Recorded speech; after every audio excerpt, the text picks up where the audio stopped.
thank you both so much for being here, and thank you for this film. I have so many questions, but I know we have limited time, so let me start off. Jessica, I read that you were interested in Tammy Faye or had gotten her life rights back in 2012. Is that right? Yes, I got the rights to the documentary. I was on the press tour for Zero Dark 30, and I was jet lagged somewhere, and it was on the TV, and I honestly thought it was an amazing story that I didn't know. Tammy Faye, what'd you do? Hello, Mother. This is Jim Bakker, my husband. If everyone watching could double their pledge just for 1 month, God loves you. He really does. We're not doing anything wrong, though.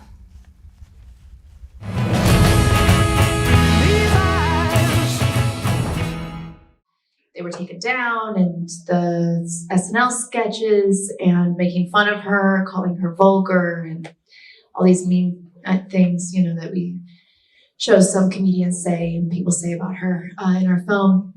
And so that's what I thought I knew. And then I saw the documentary, and I was just blown away. The Steve Peters interview to me was just such a radical act of love that had never really been acknowledged. Like, why did we care so much about her mascara? So I wanted to right that wrong. Did your interest in her, or your understanding of her shift, like in the film today, did it become something different than what you were thinking about back in 2012? Absolutely. So it started, I just said, I don't know what I'm doing, because it was the beginning of my career. So I called my agent and manager. I met with Randy and Fenton and bought the rights from them. And I called Rachel. And she said she wanted to, we'd worked together on Lawless, and she said she wanted to work on this. And I called David Greenbaum right when he started at Searchlight, and he said, amazing, so let me know when you guys have the script. And I believe that was he was the only studio we sent it to. Yeah. But it was like a long process, and in developing the story, definitely it changed. I mean, in the beginning, I guess like anything, some kind of like piece of art, it like evolves. And in the beginning, it was this idea for me of like, what's behind the mask? I kept thinking about that.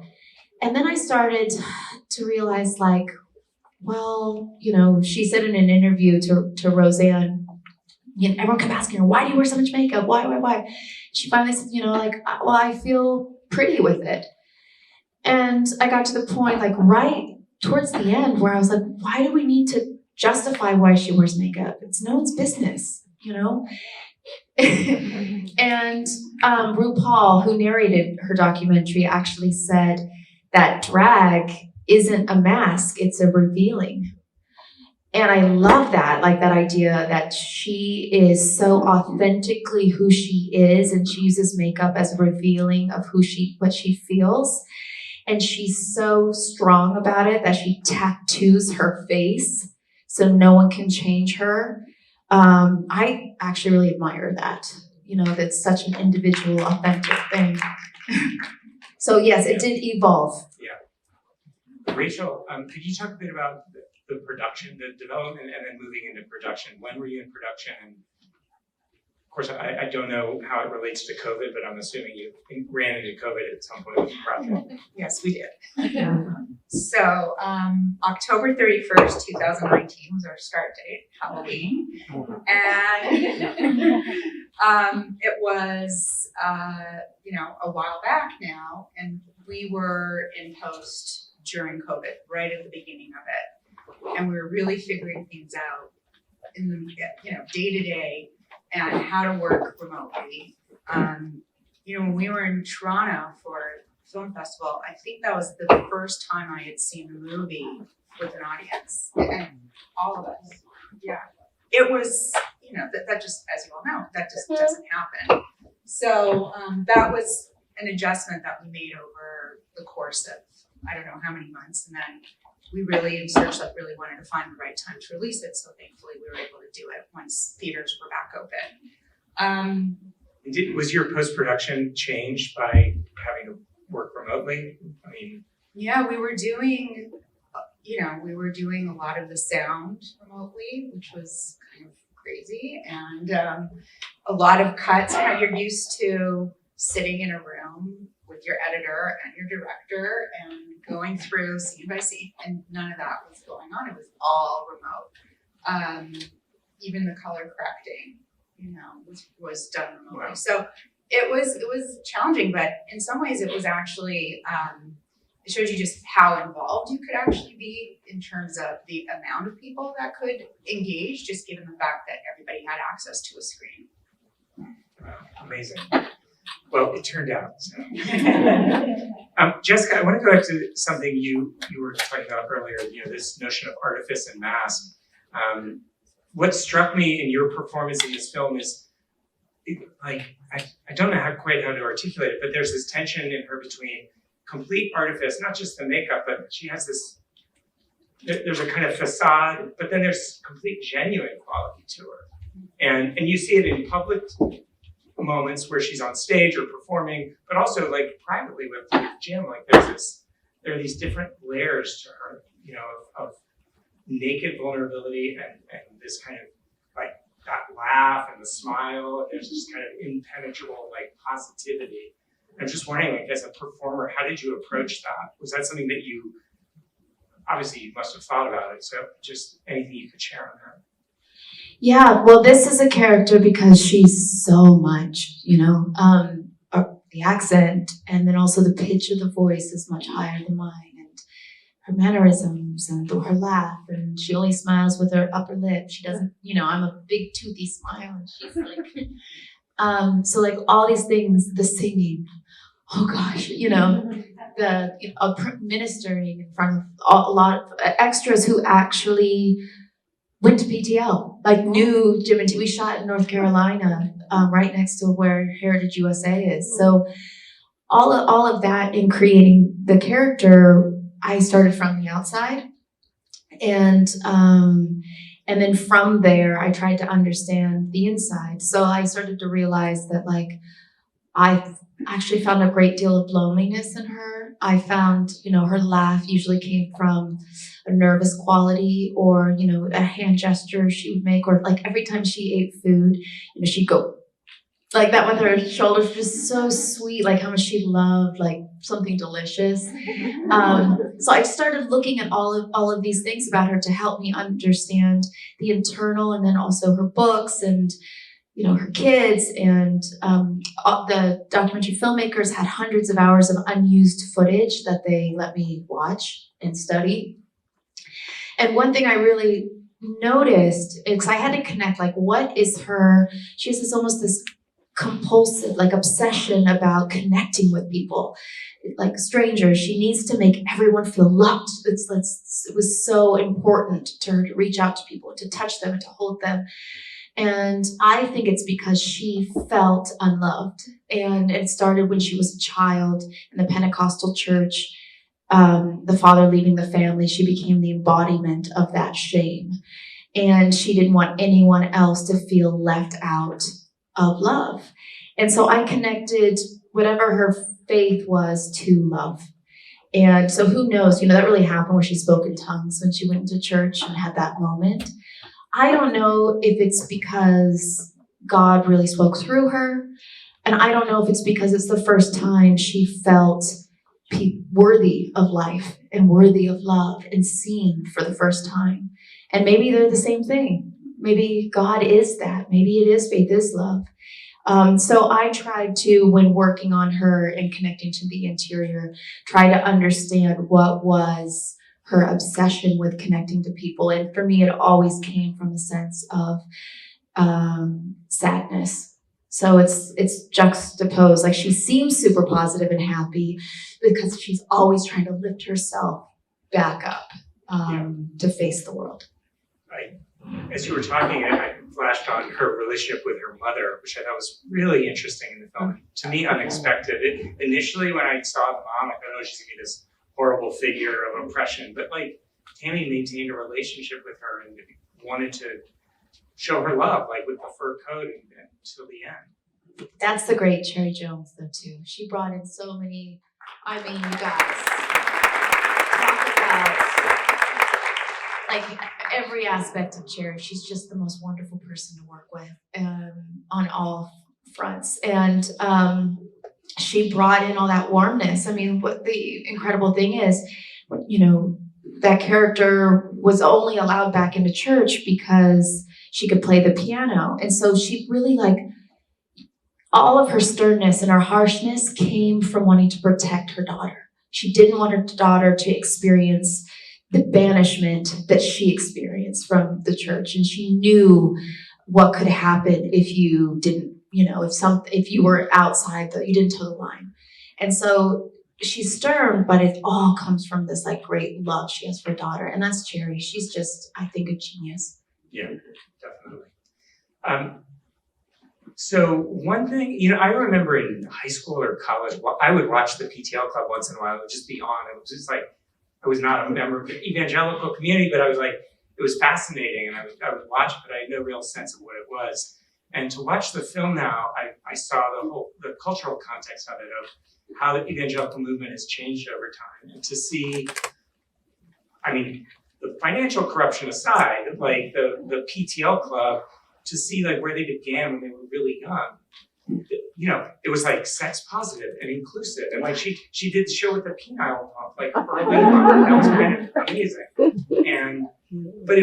And it had that emphasis on love and inclusion. And then you have the Jerry Falwell, who maybe represents where we are today in that movement, where it's really divisive, the culture wars, homophobic, all the rest. And to see that in the film, I thought was really interesting, and where she kind of embodied something that I feel, I don't know if that exists in the evangelical movement today at all, that voice, but. Yeah, I'm not sure. To me, there definitely was a fork in the road in this time period. And I do wonder what would have happened had society allowed Tammy, or had the church allowed Tammy to keep working when her husband was convicted and charged with crimes, allowed her to really minister in the church. Really, she was excluded, and the only community who really wrapped their arms around her was the LGBTQ community. But yeah, I 100% agree. This was the time in America where, Falwell created the religious right and that coalition, and really went into politics. And Jim and Tammy both believe that the church should be outside of politics. I'm curious, did you ever meet Jim or I never met Jim. And I, wondered about it. I read his book. Here's the reality. Our film stops when he's in prison, right? For him, his story. And for a woman who was so closely seen as the side of her husband and not really seen on her own, I thought it was really important to really try to focus on her, separate from Jim.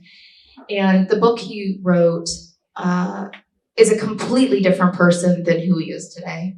He's had so many lives. In some sense, he's kind of regressed. He's gone the Jerry Falwell way, I guess one might say.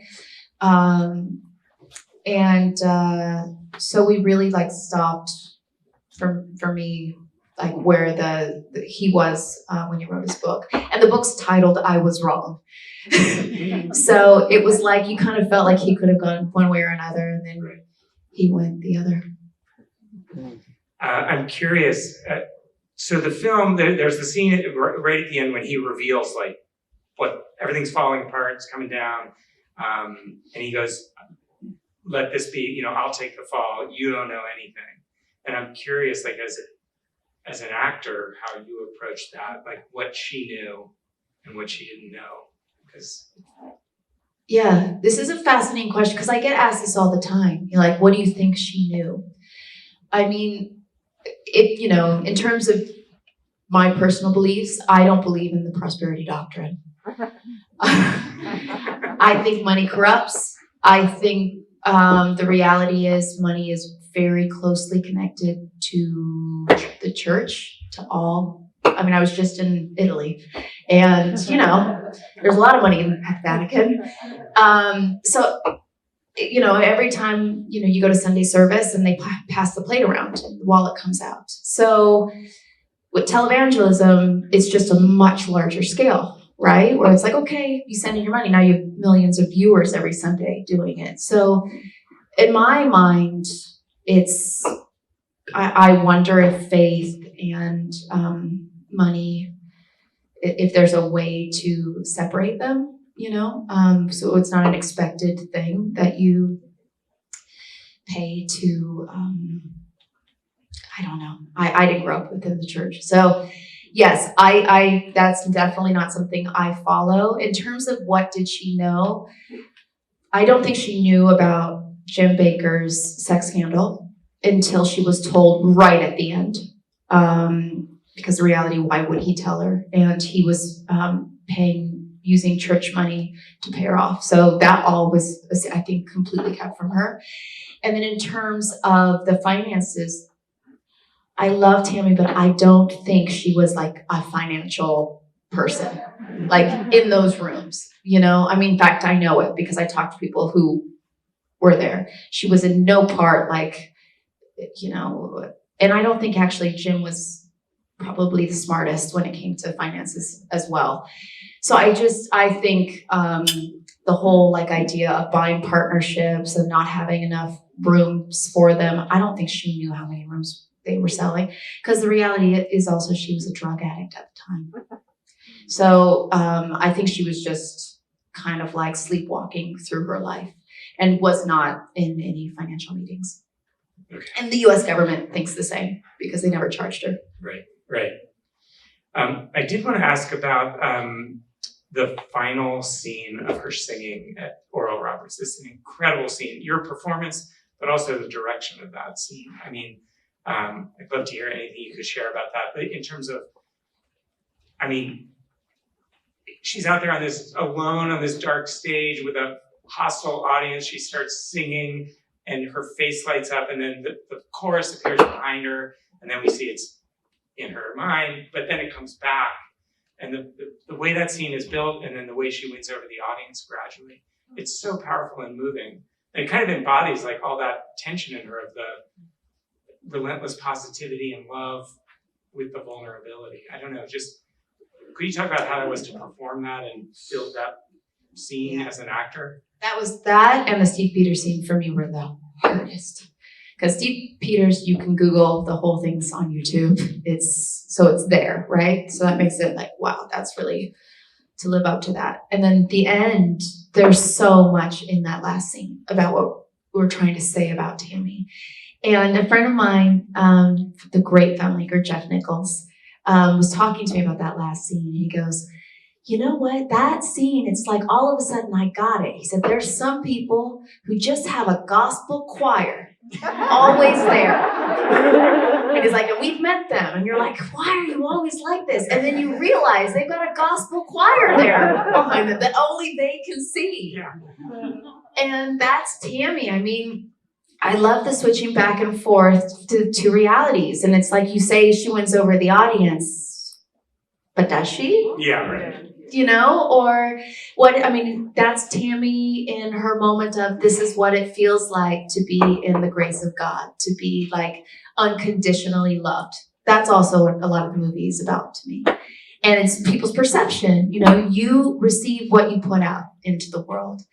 And Tammy, and for me in that moment, it's like she is in her energy. That is who she is. Right. It's like pink lights and there's sparkles and, it's so completely over the top.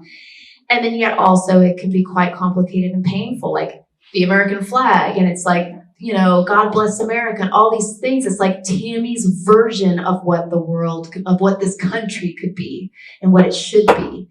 And then you look at the two realities. And so it's for me, I think Michael Showalter did an amazing job directing that final scene because for me, I love her, but then I also feel a bit sad that the realities look so different. Yeah. Well, I want to thank both of you for coming out. I could talk to you so much longer, but getting the signal, we need to wrap it up. But join me in thanking Jessica.